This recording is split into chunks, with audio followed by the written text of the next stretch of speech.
Amin. Marilah kita bernyanyi dari buku nyanyian HKBP 565 ayat 1 dan sampai ayat ketiga.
Hati jiwaku bersyukur karena kemurahan-Mu. Curahkanlah Roh Kudus-Mu bagi semua umat, agar semua menghayati kasih-Mu.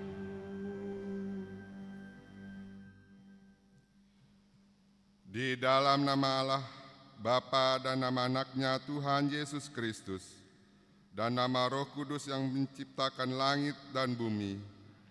Amin. Bersukacitalah bersama-sama Yerusalem dan bersorak-soraklah karenanya. Hai semua orang yang mencintainya, bergiranglah bersama-sama Dia segirang-girangnya. Hai semua orang yang berkabung karenanya, aku bersukacita ketika dikatakan orang kepadaku, mari kita pergi ke rumah Tuhan. Haleluya.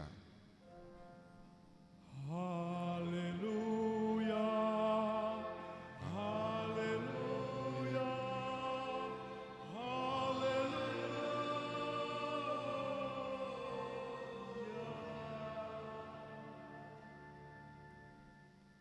Mari kita berdoa.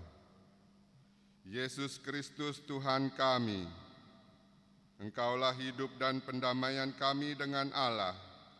Kami memuji nama-Mu dan mengucapkan terima kasih atas karya penyelamatan Tuhan kepada kami. Sertailah kami dengan kasih-Mu, agar kami selalu mengingat Engkau yang telah menderita dan mati untuk kami, dan agar kami menyesali dosa kami. Kuatkanlah hati dan jiwa kami untuk percaya dan hidup di dalam kasih, serta tahu memuji dan berterima kasih kepadamu, dan agar kami setia mengikuti Engkau sampai mati. Ya Tuhan Yesus, Padamu sajalah pujian di tengah jemaat-Mu yang Engkau telah tebus dengan darah-Mu yang kudus, sekarang sampai selama-lamanya. Amin. Mari kita bernyanyi dari buku nyanyian HKBP 754 ayat 1 dan 2.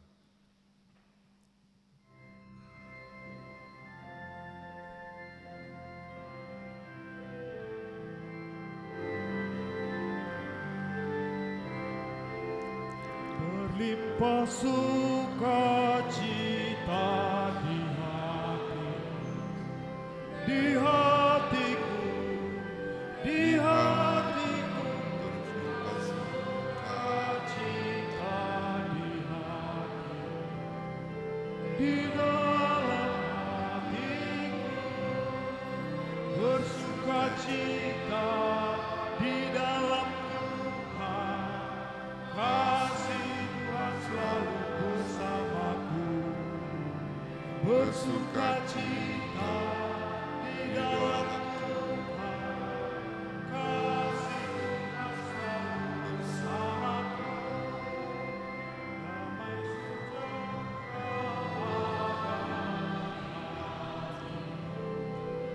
damai sejahtera di hatiku, damai sejahtera ada di hatiku, selalu di hatiku, bersukacita di dalam Tuhan, kasih Tuhan selalu bersamaku, bersukacita di dalam Tuhan, kasih Tuhan selalu bersamaku.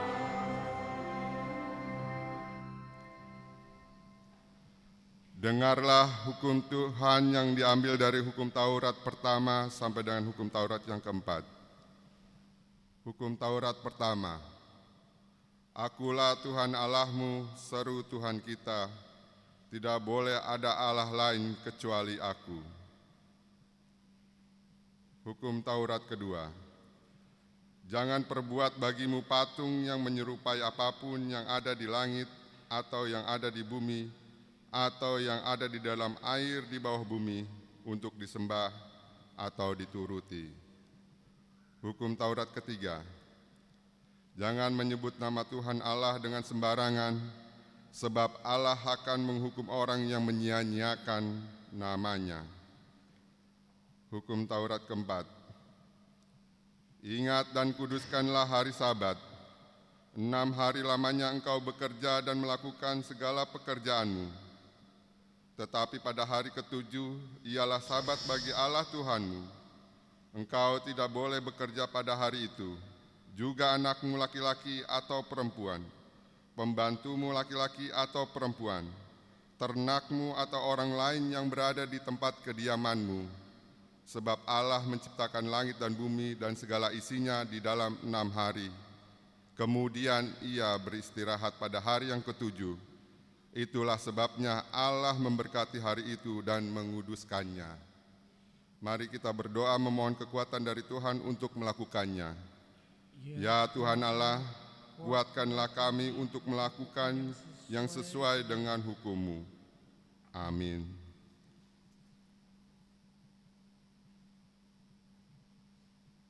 Kita bernyanyi.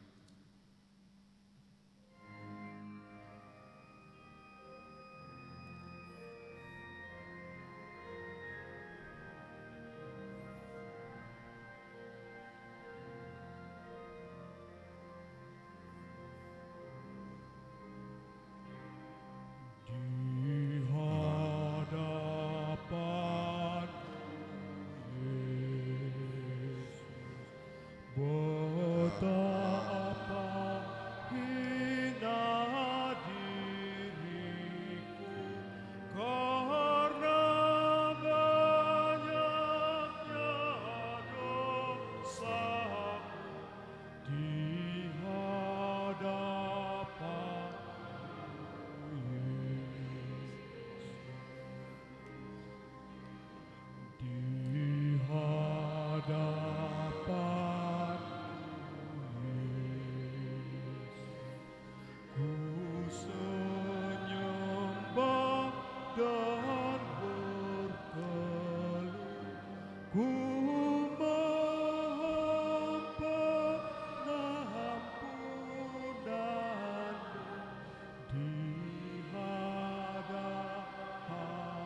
Marilah kita merendahkan diri untuk mengaku dosa kita.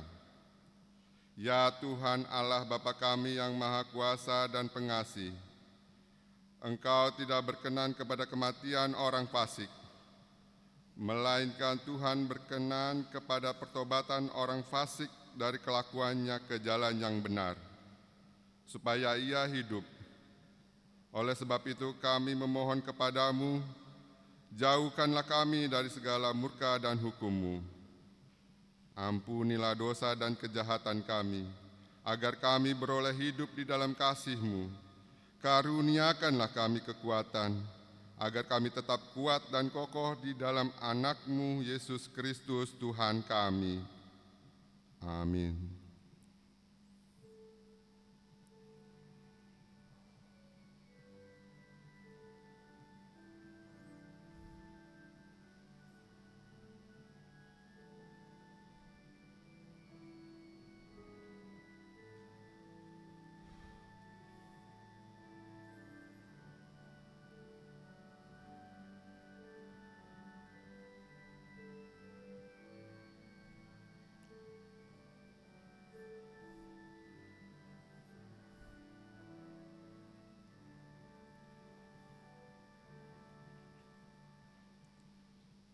Marilah kita mendengar janji Tuhan tentang pengampunan dosa.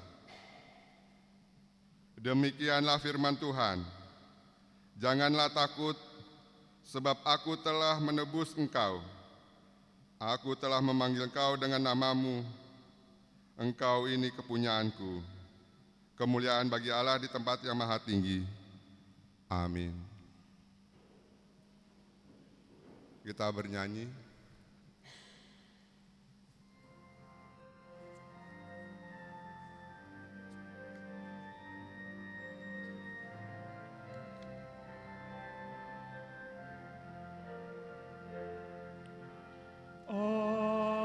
Agunglah kasih-Mu, ya penebus. Kau berikan nyawa-Mu menebusku. Seluruh hidupku ku serahkan padamu. Itulah janjiku kepadamu.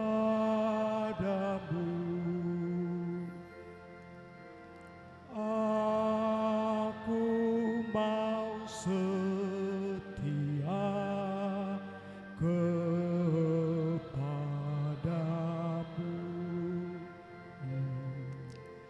Ku mau setiap saat bersamamu.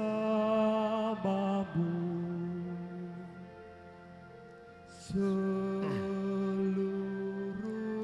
hidupku nyatakan kasih-Mu, membawa temanku kepadamu.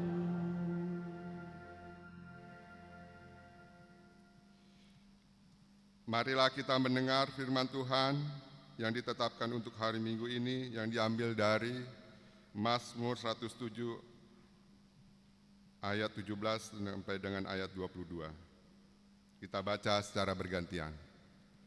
Ada orang-orang menjadi sakit oleh sebab kelakuan mereka yang berdosa,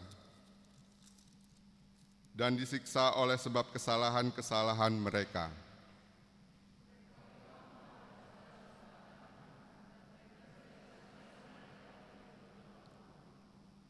Maka berseru-serulah mereka kepada Tuhan dalam kesesakan mereka, dan diselamatkannya mereka dari kecemasan mereka.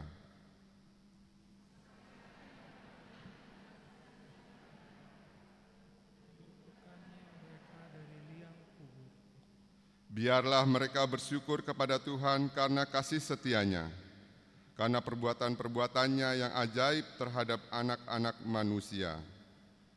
Biarlah mereka mempersembahkan korban syukur dan menceritakan pekerjaan-pekerjaannya dengan sorak-sorai.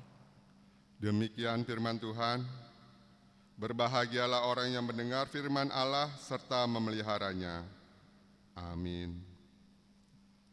Kita bernyanyi.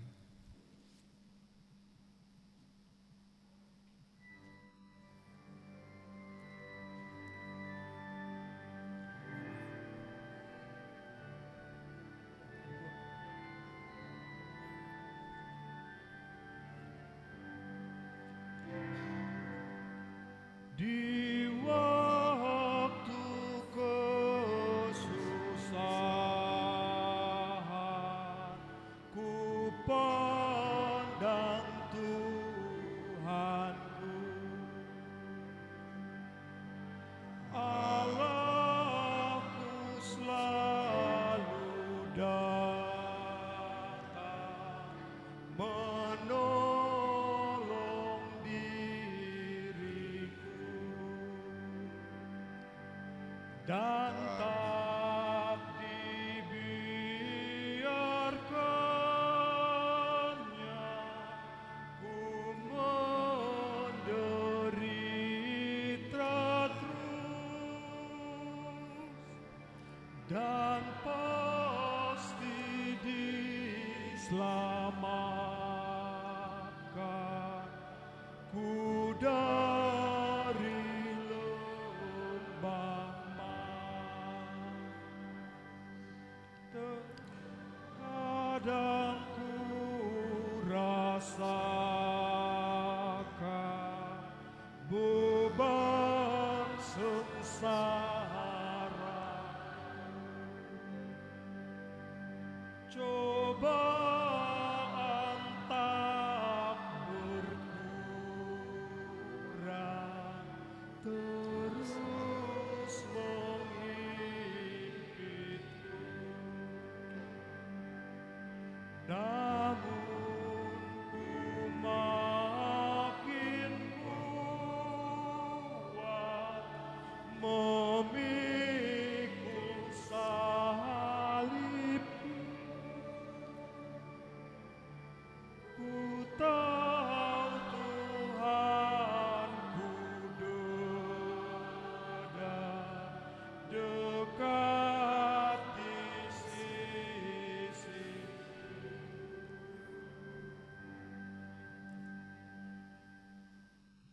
Marilah kita bersama-sama mengakui iman rasuli kita sebagaimana teman-teman seiman di seluruh dunia. Kita bersama-sama mengucapkannya. Aku percaya kepada Allah, Bapa yang Maha Kuasa, Khalik langit dan bumi. Aku percaya kepada Yesus Kristus, Anaknya yang tunggal Tuhan kita, yang dikandung daripada Roh Kudus, lahir dari anak darah Maria, yang menderita sengsara di bawah pemerintahan Pontius Pilatus, disalibkan, mati dan dikuburkan, yang turun ke dalam kerajaan maut. pada hari yang ketiga, bangkit pula dari antara orang mati, naik ke surga, duduk di sebelah kanan Allah, Bapa yang Maha Kuasa. Dari sana akan datang kelak untuk menghakimi orang yang hidup dan yang mati. Aku percaya kepada Roh Kudus dan adanya satu gereja yang kudus dan am, persekutuan orang kudus, pengampunan dosa, kebangkitan daging, dan hidup yang kekal. Amin. Kita mendengarkan warta jemaat.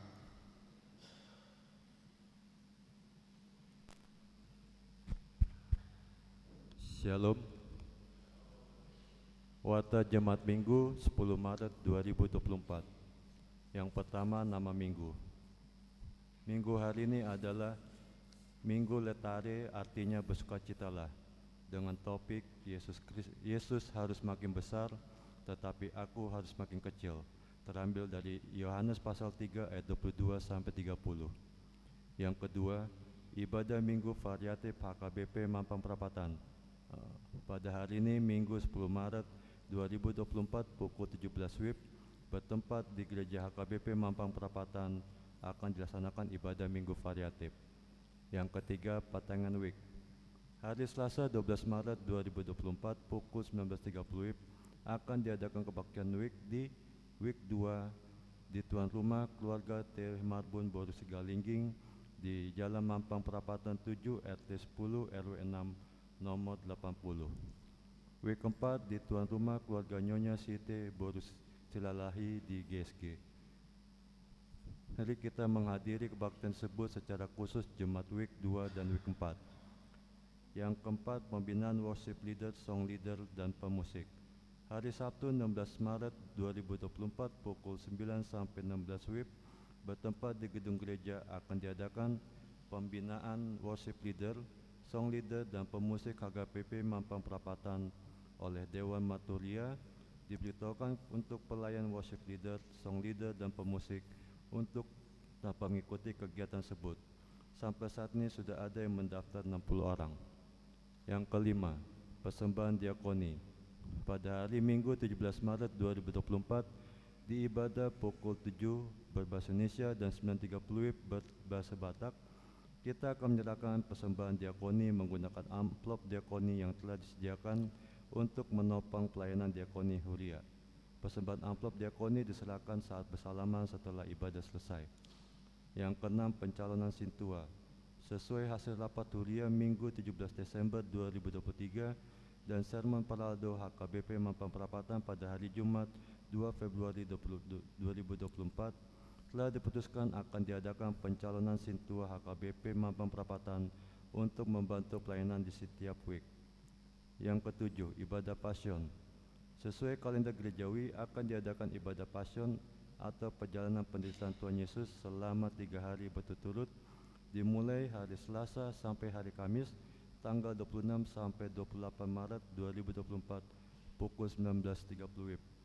Diberitahukan pada setiap paduan suara kategorial untuk mempersembahkan kur yang bertema tentang penderitaan Tuhan Yesus.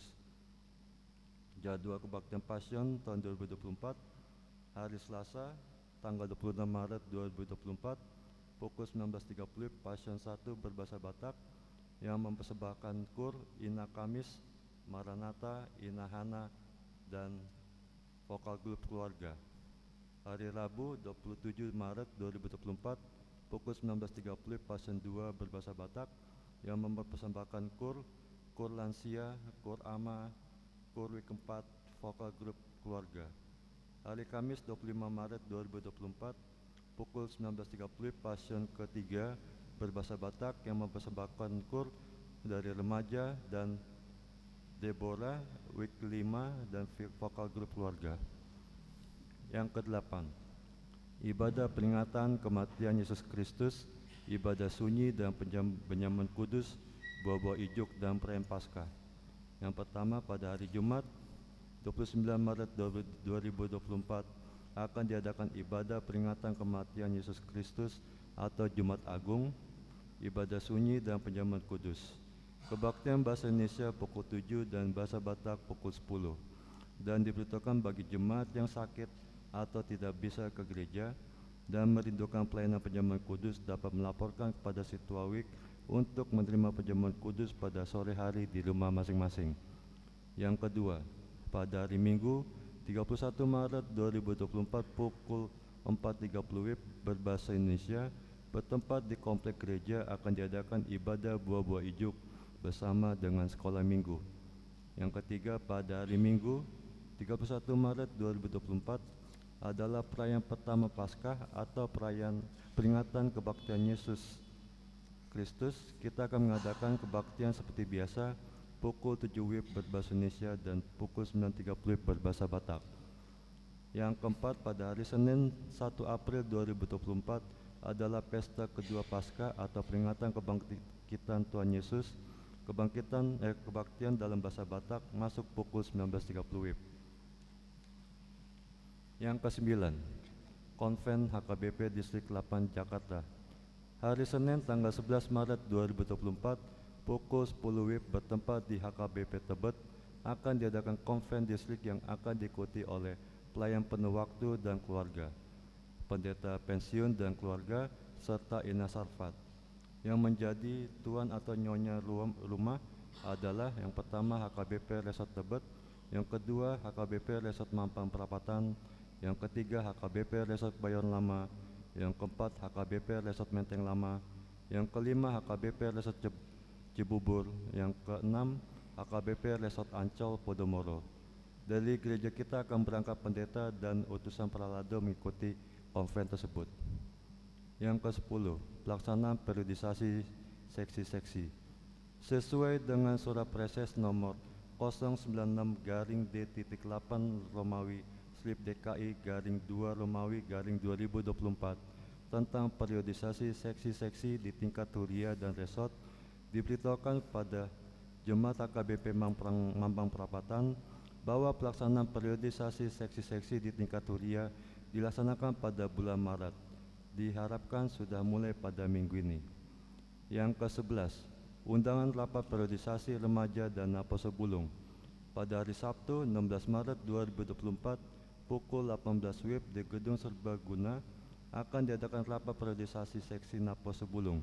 Melalui warta ini diundang semua Napo Sebulung warga jemaat ini untuk mengikuti kegiatan tersebut. Yang kedua, Minggu 17 Maret 2024 pukul 9 WIB di ruang remaja atau konsistori di lantai 2 akan diadakan rapat periodisasi seksi remaja. Melalui warta ini diundang semua remaja warga jemaat di gereja ini untuk mengikuti kegiatan tersebut. Yang ke-12, baptisan kudus.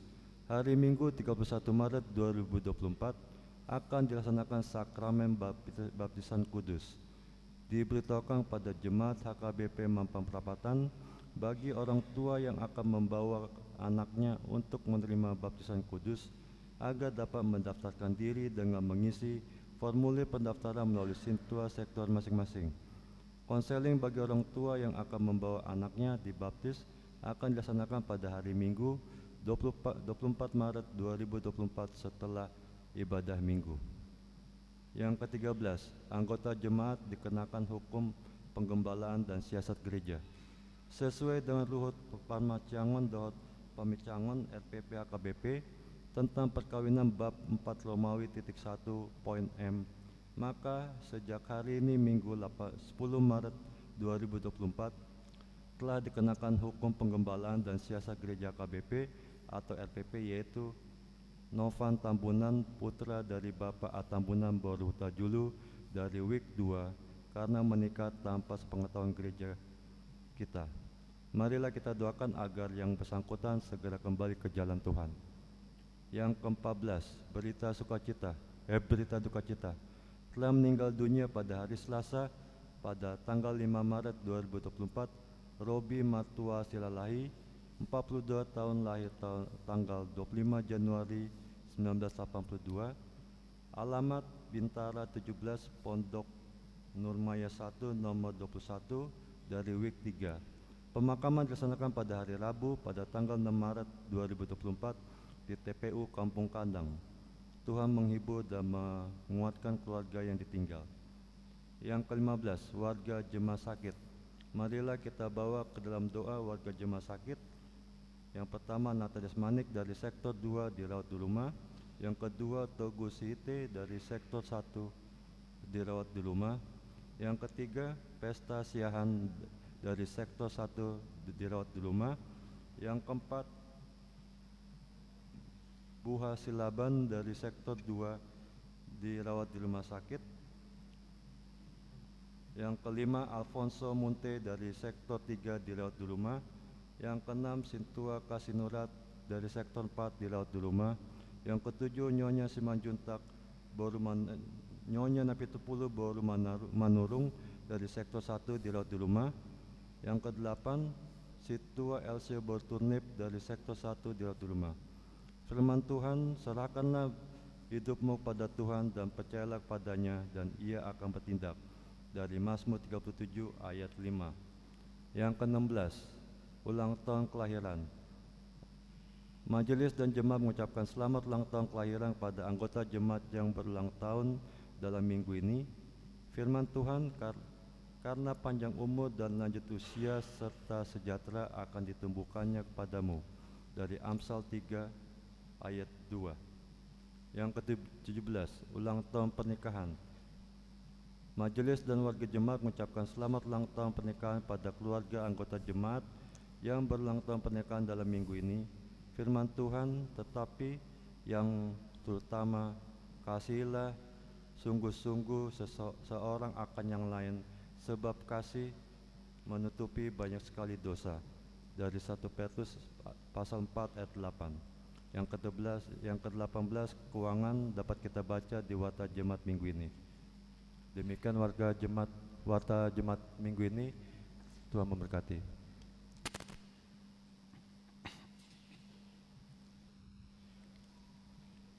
Kita bernyanyi dari buku nyanyian HKBP 750 sambil mengumpulkan persembahan 1A dan 1B.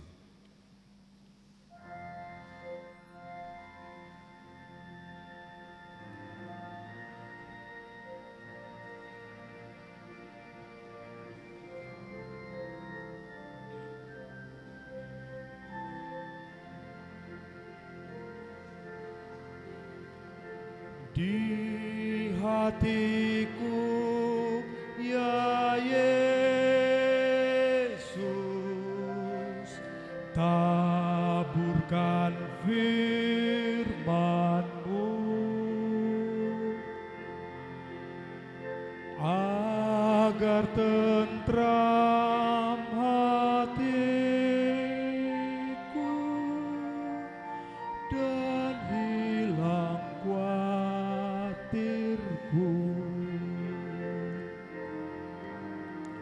Di hatiku juga jiwaku, Tuhan berfirman-Lah,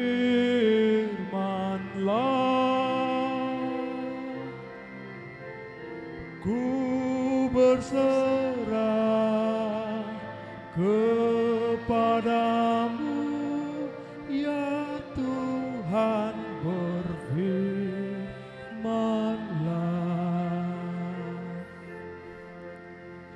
Kuduskanlah, ya Yesus, hatiku yang cemar. Gunakanlah diriku membawa yang sesat. Di hatiku juga jiwaku, Tuhan berfirman-Lah,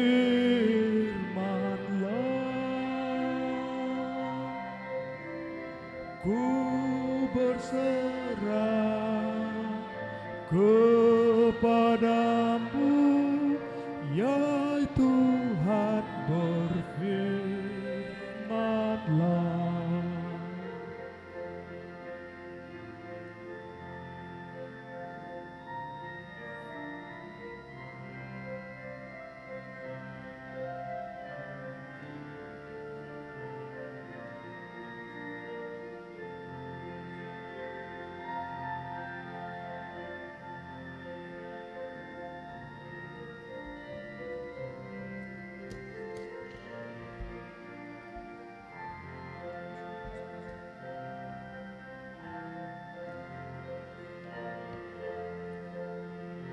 Hatiku ini Yesus, bukanlah milikku, dan seluruh hidupku adalah milikmu. Di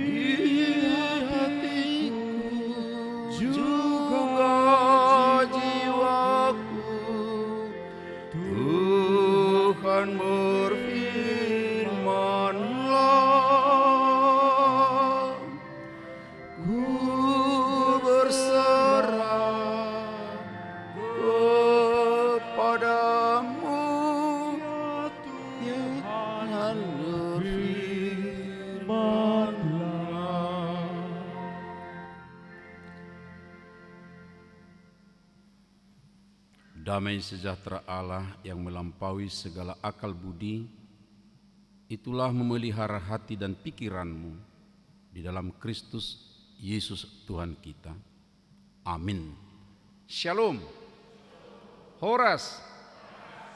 Saudara-saudara yang dikasihi di dalam Tuhan Yesus Kristus Tuhan kita, mari kita di minggu sukacita ini atau letare ini mempersiapkan hati, pikiran kita untuk mendengar firman Tuhan kita dari Yohanes pasal 3 di ayat 22 sampai dengan ayat 30.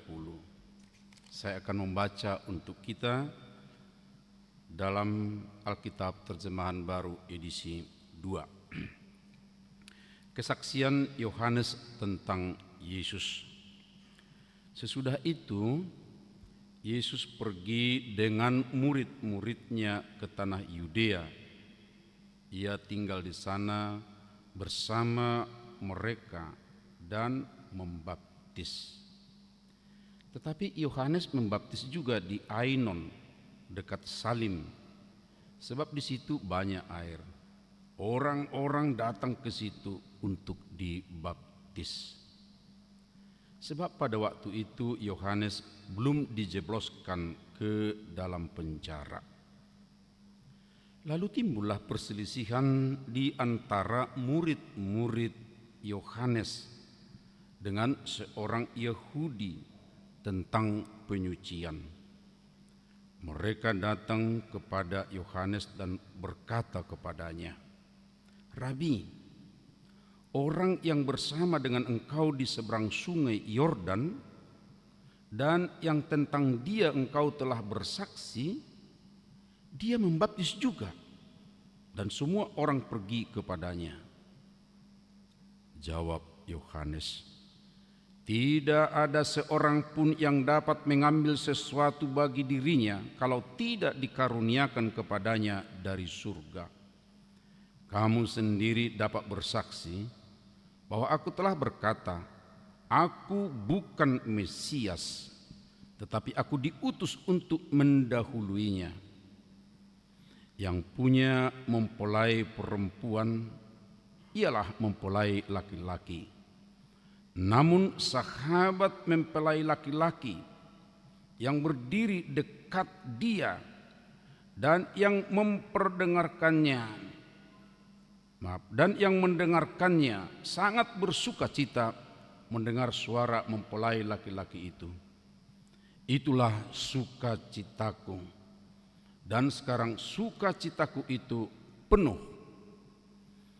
Ia harus makin besar, tetapi aku harus makin kecil."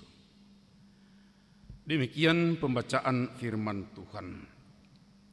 Saudara-saudara, jika kita ditanya sekarang apa yang membuat atau apa yang akan menjadikanmu penuh dengan sukacita, saya tidak tahu apa yang menjadi jawaban dari kita masing-masing. Tapi yang pasti kita semuanya menginginkan ada sukacita. Amin. Amin. Dan saya yakin bangun pagi-pagi berkemas sedemikian rupa datang ke sini, ya pasti salah satu keinginannya adalah supaya bersukacita di minggu hari ini. Saudara-saudaraku, kita belajar tentang sukacita itu sekarang dari seorang sahabat dari Yesus. Mereka tidak jauh beda usia. Jika Yohanes Pembaptis yang mengatakan sukacitanya di sini, dia hanya berbeda 6 bulan usia lebih tua dari Yesus. Pasti kita tahu. Dan mereka sebenarnya masih ada hubungan kekerabatan, sebab Elisabet dengan ibu Yesus Maria, kalau kita baca di Lukas 1 ayat 36, mereka masih kerabat atau masih saudara, mamanya ya, mamanya. Dan saudara-saudaraku, sedemikian rupa perjalanan hidup sepantaran usia tadi, lalu ketika memulai pelayanan, masing-masing melakukan tugas sebagaimana yang telah dipesankan kepada mereka. Yohanes Pembaptis, kita tahu bagaimana dia memberitahukan ke seluruh daerah yang dia bisa jangkau pada waktunya. Dia berkhotbah dengan serius, mengajak orang untuk bertobat. Bahkan ketika dia berkhotbah pun dia mempersiapkan dirinya sedemikian rupa, tidak terlalu banyak makan, dan makanannya juga makanan-makanan yang terpilih supaya dia tetap fit. Tempatnya juga dia ambil tempat yang lebih khusyuk, bukan di tempat keramaian sedemikian rupa, tapi dia pergi ke padang gurun. Tapi orang-orang yang tertarik dengan pemberitaan itu bukan sedikit, saudara-saudara, jika kita memperhatikan apa yang telah dilayankan oleh Yohanes Pembaptis. Saudara-saudara, banyak orang yang kagum. Bahkan ada orang yang terus tertarik dan menanyakan kepadanya, siapakah engkau? Apakah engkau Mesias itu? Apakah engkau seorang dari nabi itu? Tapi dia mengatakan bahwa dirinya adalah seorang pendahulu atau perintis, mendahului dia yang akan datang, Mesias yang akan datang, dan tentu tidak jauh lagi, sudah dekat. Jujur dia memberitahu bahwa dirinya adalah pendahulu. Sebenarnya mudah saja baginya ketika orang sudah melihat dia bersemangat memberitakan berita keselamatan, dan kemudian orang juga kagum melihatnya, mudah saja dia mengatakan, iya aku itu. Tetapi dia tidak tergoda untuk itu, saudara-saudara. Yang seharusnya dia kerjakan, bahwa dia hanya mempersiapkan jalan, yaitu pertobatan orang, supaya ketika yang dia beritakan itu datang, maka orang akan banyak mengikutnya. Saudara-saudara, rupanya Yesus pun pernah datang di Yordan, dan kemudian dia dibaptis sedemikian rupa. Tapi setelah dibaptis, terjadilah apa yang kita baca tadi. Di satu tempat yang tidak berjauhan tempat antara Yohanes Pembaptis yang tetap memberitakan berita tentang keselamatan, dan juga orang-orang banyak datang, rupanya Yesus bersama murid-muridnya juga melayani banyak orang. Dan juga ada pembaptisan di sana. Kemudian datang orang Yahudi ke murid-murid Yohanes. Di sana itu ada seperti yang kamu lakukan di sini juga. Lalu murid-murid Yesus heran, kok bisa? Kok ada saingan ini? Kok ada yang membuat sesuatu yang sama dengan yang kami lakukan? Dan mereka tahu kemudian di situ ada Yesus. Yesus yang datang ke Yordan, yang dibaptis oleh Yohanes Pembaptis. Lalu murid-murid sepertinya terpengaruh dengan apa yang dikatakan oleh orang Yahudi tadi, bahwa pekerjaan mereka telah diambil alih sedemikian rupa, atau setidaknya sudah ada saingan sekarang dan banyak orang datang di sana. Oh, sebentar lagi kita akan kehilangan pamor, kehilangan pengikut, kira-kira seperti itu. Saudara-saudara, hal-hal seperti ini seringkali membuat orang, ya, kalau ada pekerjaan saya lalu ada pekerjaan orang yang mirip dengan pekerjaan saya ini, seringkali kita menjadi mungkin terus sakit hati, iri hati, atau mungkin juga ini ada apa ini, ada saingan ini tiba-tiba ini tanpa permisi ini. Tapi saudara-saudara, perhatikan dengan baik apa yang dikatakan oleh Yohanes Pembaptis.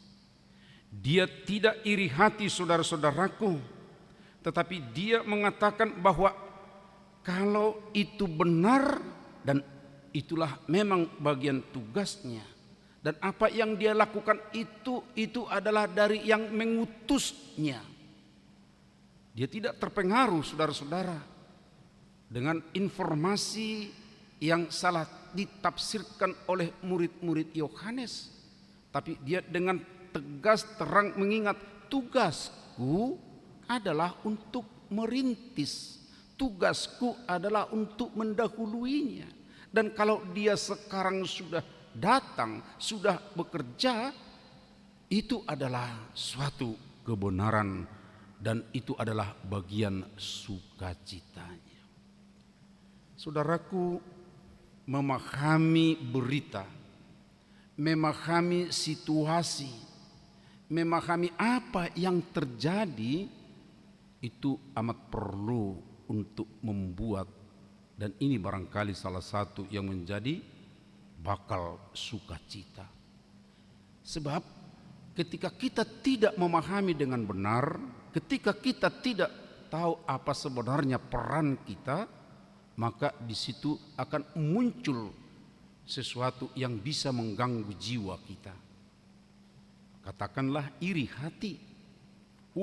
Pengikutnya sekarang lebih banyak. Ya bisa saja. Ya kalau kita tenang memahami, karena dia yang baru muncul. Kan bisa saja seperti itu sebenarnya kan. Tapi kalau terus iri hati yang muncul dalam diri kita, yang sakit siapa duluan, Bapak Ibu Saudara? Kita sendiri. Ketika kita sakit, ya prestasi kita pun akan bisa menurun, sebab kita tidak lagi optimal untuk melakukan sesuatu pekerjaan. Amsal 14, tolong kita buka sebentar, ayat 30, mengingatkan kita supaya kita tidak iri hati di tengah-tengah perjalanan hidup kita ini, melihat sesuatu, melihat yang mungkin mirip dengan apa yang kita lakukan, melihat dengan orang yang berhasil di sekitar kita. Saya akan baca dari ayat 30, saudara-saudara. Hati yang tenang menyegarkan tubuh. Wah, senang ya. Hati yang tenang menyegarkan tubuh. Oleh karena itu perlu relaksasi, oleh karena itu perlu membuat hati kita tenang. Ya kalau ada yang mengatakan healing ini sekarang ini mungkin karena sudah banyak yang sakit gitu ya. Jadi perlu ada ya penyembuhannya, pemulihannya. Oke, silakan supaya benar menyegarkan tubuhnya. Tapi di bagian kedua, tetapi iri hati membusukkan tulang. Membusukkan tulang itu saudara-saudara, ya kalau mungkin hanya di sini busuk, tulangnya belum busuk, ini masih mudah diobati. Tapi kalau udah sampai ke tulang-tulangnya, sudah sulit untuk disembuhkan, saudara-saudaraku. Oleh karenanya yang pertama kita lihat di sini, bahwa kita tidak boleh ada iri hati, tidak boleh ya terus merasa ada yang menyaingi sedemikian rupa. Dan kalaupun ada yang menyaingi, saudara-saudara, orang yang berpikir positif, oh itu pekerjaannya, pekerjaanku ini. Oh iya, lebih bagus pekerjaannya. Oh iya, saya akan buat lagi ini lebih baik. Harusnya seperti itu, saudara-saudara. Dan yang dikatakan oleh Yohanes Pembaptis adalah seperti itu. Kan? Tidak ada yang memberikan itu kalau bukan dia yang mengutusnya. Dan aku juga seperti itu. Aku diutus. Tapi yang aku diutus adalah untuk mendahului. Bukan aku. Kalau aku mendahului tentunya, kalau dia sudah datang, ya pasti dia akan lebih baik, lebih kuat, lebih banyak pengikutnya daripada pengikutku. Kira-kira seperti itu, Bapak Ibu Saudara. Oleh karenanya ketika itu berkembang sedemikian rupa, lalu dia mengatakan yang lebih jelas lagi, sesungguhnya yang membuat dia amat senang, bersuka cita. Dia mengatakan bahwa dalam pertemuannya itu sebenarnya itu merupakan pertemuan antara pengantin dengan pendampingnya. Coba kita perhatikan Bapak Ibu Saudara. Yang punya mempelai perempuan ialah mempelai laki-laki. Tahu di sini mempelai laki-laki, mempelai perempuan? Yang dimaksud di sini ini kan hanya gambaran, tapi ini bukan soal pernikahan seseorang dengan orang lain, bukan.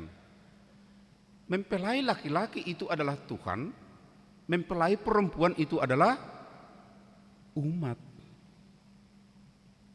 Jadi mempelai laki-laki itu adalah Yesus yang datang itu, sementara mempelai perempuannya itu adalah orang-orang yang telah tadinya dilayani oleh Yohanes Pembaptis untuk bertobat, supaya ketika mempelai laki-laki itu datang sudah klop orang-orang yang sudah dipersiapkan atau mempelai perempuan yang telah dipersiapkannya sedemikian rupa.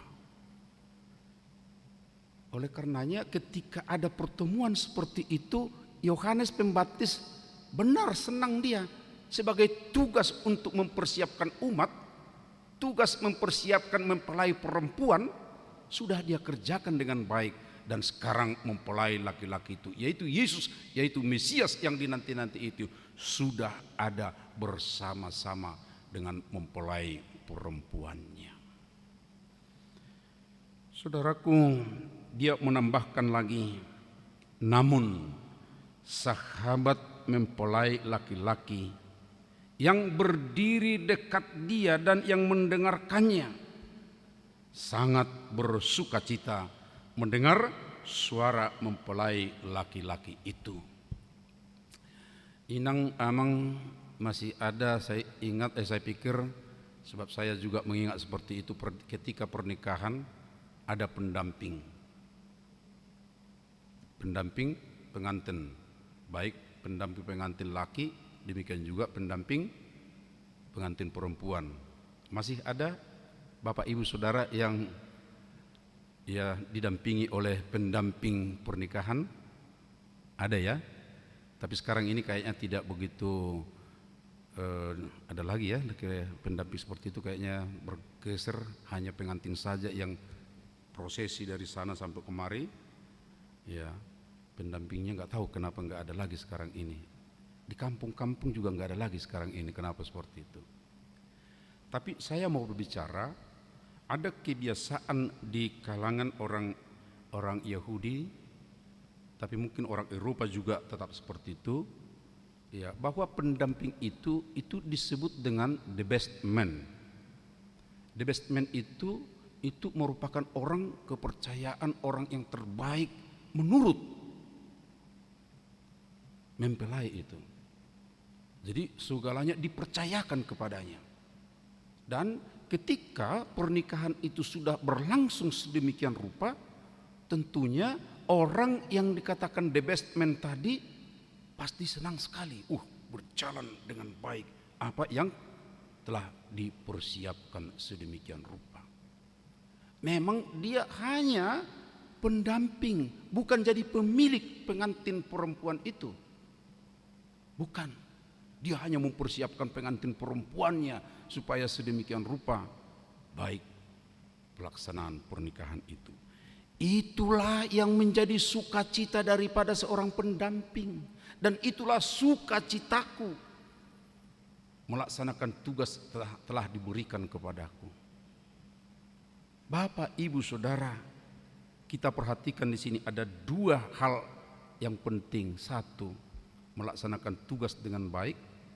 Tapi tugas itu apa? Tugas itu adalah mempersiapkan pengantin perempuannya dan juga pengantin prianya untuk boleh melaksanakan atau melangsungkan pernikahan sedemikian rupa. Dan kita tahu, saudara-saudaraku, kemudian setelah peristiwa ini, dan ada orang mengatakan inilah barangkali ungkapan terakhir daripada Yohanes Pembaptis. Kemudian sesudah itu dia ditangkap, lalu dipenjarakan, dan kemudian kita tahu sedemikian rupa dia juga mati tragis sebab kepalanya dipenggal. Saudaraku, dia mengatakan sukacita itu ketika dia menyadari tugasnya, tahu akan tugasnya, dan dia lakukan dengan baik sedemikian rupa. Itulah sukacitanya. Dan dia mengakhiri, ia harus makin besar, tetapi aku harus makin kecil. Pengantin laki-laki itu harus makin besar. Tidak cukup hanya besar, tapi ada satu proses makin besar. Dan aku makin kecil. Aku menarik diri, dia yang akan makin besar. Itu berarti dalam kehidupannya Tuhan itu, Yesus itu, atau Mesias yang selama ini mereka nantikan, dia terus buat. Kata buat di sini emang ya bukan dalam arti membuat biasa ya, tapi memuliakan, kira-kira seperti itu. Membuat Tuhan makin besar, makin mulia dari kehidupannya, dari apa yang dilakukannya. Saudaraku, hal-hal yang perlu kita perhatikan di sini, hilangkanlah iri hati dalam dirimu supaya kita bisa bertumbuh dengan baik, supaya diri kita sendiri tidak sakit tapi sehat untuk boleh mengerjakan pekerjaan yang baik. Maaf, ini contoh nyata.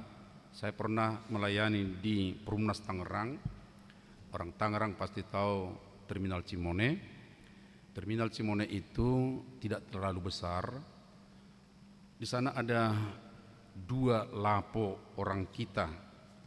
Tidak jauh lapo yang satu dengan lapo yang satu lagi. Saya duduk makan berbincang-bincang dengan pemilik lapo ini. Inang, ada berapa lapo di sini? Saya bilang, dia bilang hanya 2 amang katanya. Yang mana satu lagi? Dia tunjukin. Inang kompak enggak dengan pemilik lapo yang di sana? Amang buru-buru kompak, ya, saling sapa pun tidak pernah. Kenapa? Ya dia selalu menurunkan harga makanan di laponya. Jadi lapo saya tidak laku lagi karena orang kesana semua katanya. Lalu Inang pernah enggak percakapkan tentang harga itu? Saya bilang, enggak enak membicarakan itu katanya. Ya tapi Inang sudah merasakan seperti ini, dan Inang juga sepertinya ada sakit hati ke dia. Biarlah begitu. Saudaraku, itu adalah kisah nyata.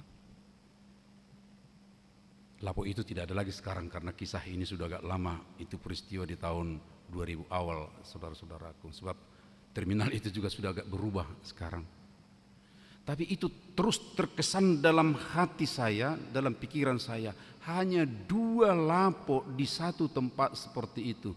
Sebenarnya kalau mereka mau berbincang-bincang, bercakap-cakap sedemikian rupa,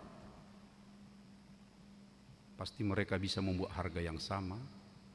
Ya, mereka juga bisa membuat ya volume dari makanan yang mereka sajikan bisa sama sedemikian rupa, bahannya juga bisa sama, lalu mereka bisa menentukan harga dengan baik. Saya pernah ke ujung Pandang, Makassar. Malam-malam ada teman mengajak ke pantai. Lalu di situ saya melihat semua jual pisang goreng. Lalu, ayo kita makan pisang goreng. Ya, mana yang paling murah ya dan enak? Jawaban yang saya terima apa, saudara-saudaraku? Sama saja, semua ini rasanya sama, harganya sama. Saya kagum, ya, sebab penjual pisang goreng di situ bukan 1-2 orang, saudara-saudara, seperti yang saya katakan tadi terminal itu, tapi di situ ada puluhan penjual. Kok bisa? Ya, dan tentu ya salah satu keunggulan orang-orang yang jualan itu, karena harga tadi sama, kualitas sama, ya, hanya senyumnya. Kalau ada yang senyum, wah, pasti orang lebih senang datang ke sana. Saudaraku, jika kita tadi melihat yang paling dasar yang dikerjakan atau yang dihidupi oleh Yohanes Pembaptis sehingga dia mengatakan sukacitanya sudah penuh, itu berasal dari hatinya sendiri. Dan hatinya sendiri itu kemudian kita tahu, kok bisa ya seperti itu sementara ada yang menyaingi dalam kehidupannya. Dia katakan apa? Oh, itu tugasnya. Tugasku ini, tugasnya dia kerjakan. Ada yang mengutus. Oh iya, saya kerjakan dengan baik pekerjaan saya. Penyakit kita sekarang apa, saudara-saudara? Kalau kita lihat di sana sepertinya, itu sekarang yang digandrungi orang. Wah, saya beralih ke sana, saya tinggalkan ini. Saya belum menguasai di sini, tapi saya sudah masuk lagi ke sana. Oh, di sana lebih saya tidak kuasai lagi. Akhirnya apa yang terjadi, saudara-saudara, dalam diri saya? Apapun saya ke sana, saya ke sini, tetap juga tidak akan membuat senang hati saya. Dan yang paling akhir, saudara-saudara, kalau kita melihatnya, dia tahu bahwa ada yang mengutus, yang menentukan dalam kehidupan, yang menuntun dalam kehidupan, yang mengarahkan. Ada yang mengutus, yaitu Allah. Allah yang mengutus anaknya Yesus.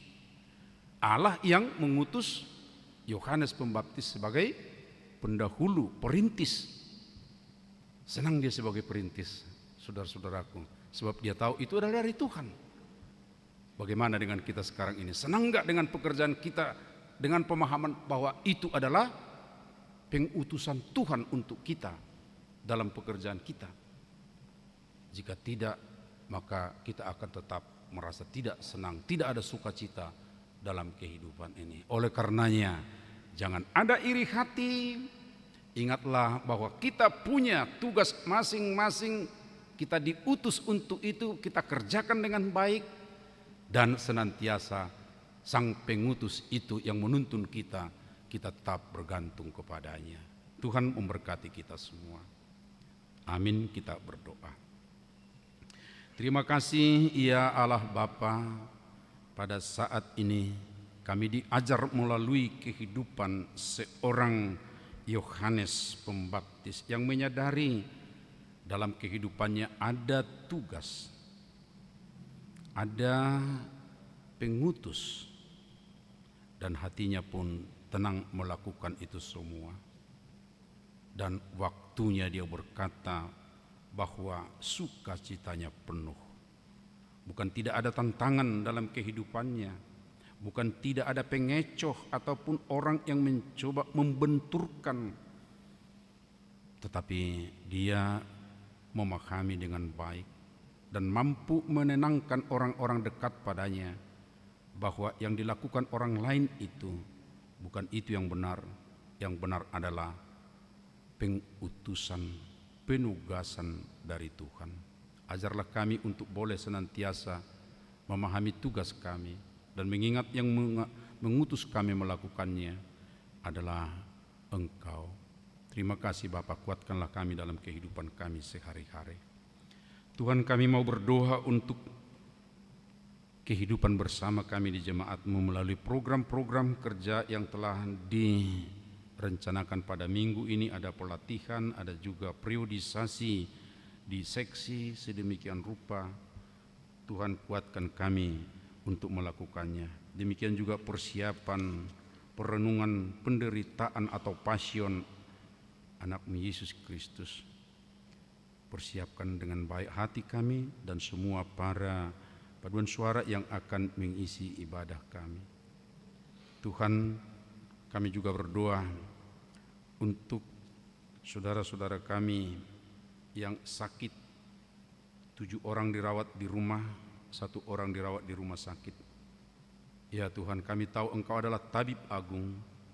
Biarlah Tuhan, tangan-Mu yang penuh kasih menjamah mereka, memberkati mereka, memberkati semua makanan, obat, sehingga mereka memperoleh kesembuhan daripada Tuhan. Yang berduka, karena Bapa kami Robi Martua Silalahi telah meninggal dunia. Tentu keluarganya sangat berduka. Tuhan, biarlah Engkau menghiburkan, sehingga keluarga yang ditinggal semuanya boleh menapaki kehidupan yang baru Tuhan, bersama dengan Engkau.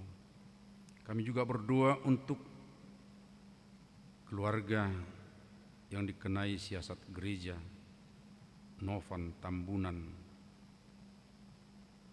karena pernikahannya tidak diketahui oleh jemaat-Mu.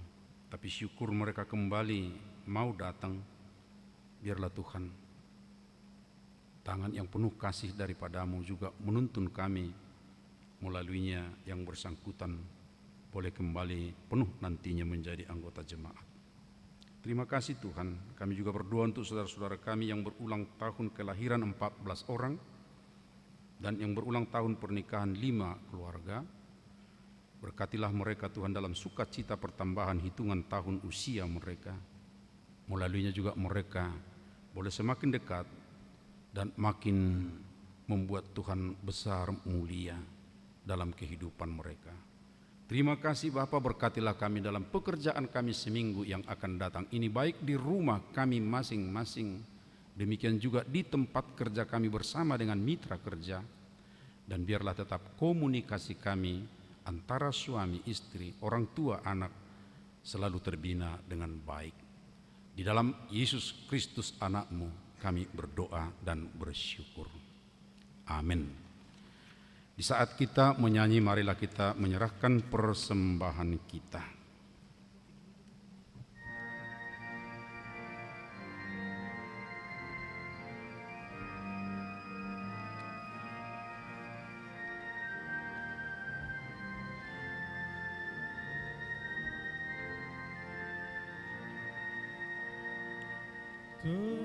Terbuka cakrawala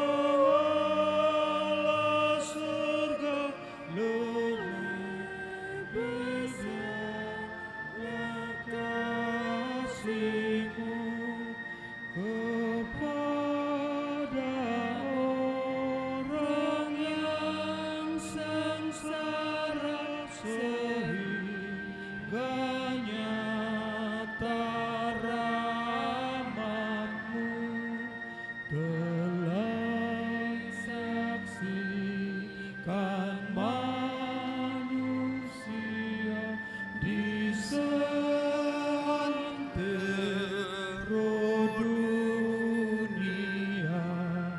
Kau Yesus datang ke dunia menyelamatkan dunia. Engkau menanggung semua dosa yang dilakukan manusia, sehingga Kau berkorban nyawa menebus dosa manusia. Engkau menanggung kematian di kayu salib Golgota, supaya orang yang beriman mendapat harta yang bakal. Marilah kita berdoa untuk menyerahkan persembahan kita kepada Tuhan. Ya Allah Bapa kami yang di sorga, kami mengaku bahwa Tuhan adalah sumber dari segala karunia yang melimpah dalam kehidupan kami masing-masing. Sebagian daripada karunia itu kami serahkan kembali sebagai persembahan kepada Tuhan. Terimalah dan berkatilah persembahan umat-Mu ini, agar dapat kami pergunakan untuk pekerjaan dan pelayanan kerajaan Tuhan di dunia ini. Bukalah hati kami untuk mengenal betapa banyak berkat dan karunia yang kami peroleh dari Tuhan, supaya kami senantiasa bersyukur kepadamu, di dalam nama Yesus Kristus Tuhan kami. Amin. Tuhan karuniamu, roh dan jiwaku semua, nyawa juga hidupku, harta milikku semua, ku serahkan padamu untuk selama-lamanya. Bapa kami yang di sorga, dikuduskanlah namamu, datanglah kerajaanmu, jadilah kehendak-Mu di bumi seperti di sorga.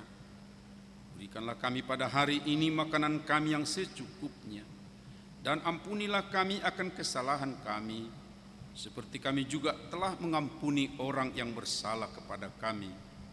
Dan janganlah membawa kami ke dalam pencobaan, tetapi lepaskanlah kami daripada yang jahat.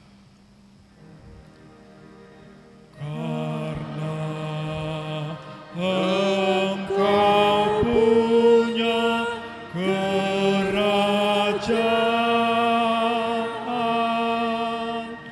dan kekuasaan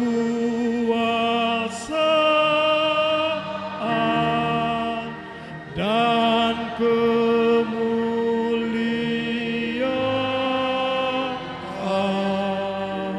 sampai selama-lamanya. Amin.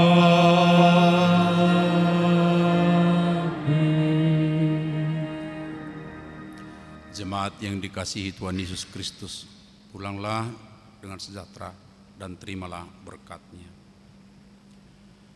Tuhan memberkati engkau dan melindungi engkau. Tuhan menyinari engkau dengan wajah-Nya dan memberi engkau kasih karunia. Tuhan menghadapkan wajah-Nya kepadamu dan memberi engkau damai sejahtera. Amin. Amin. Amin.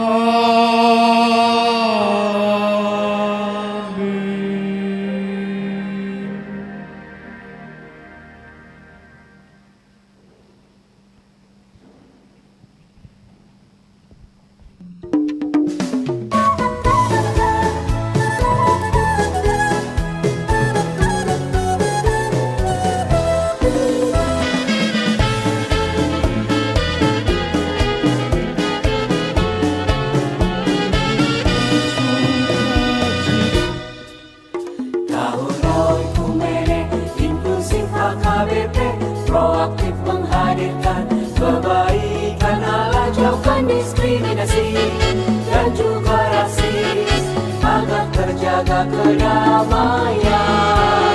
Jauhkan diskriminasi dan juga rasis untuk kebaikan bersama. Kota Yesus waktu di bumi harus mengasihi musuhmu, agar sempurna kehidupanmu seperti Allah Bapa. Agar sempurna kehidupanmu seperti Allah Bapa.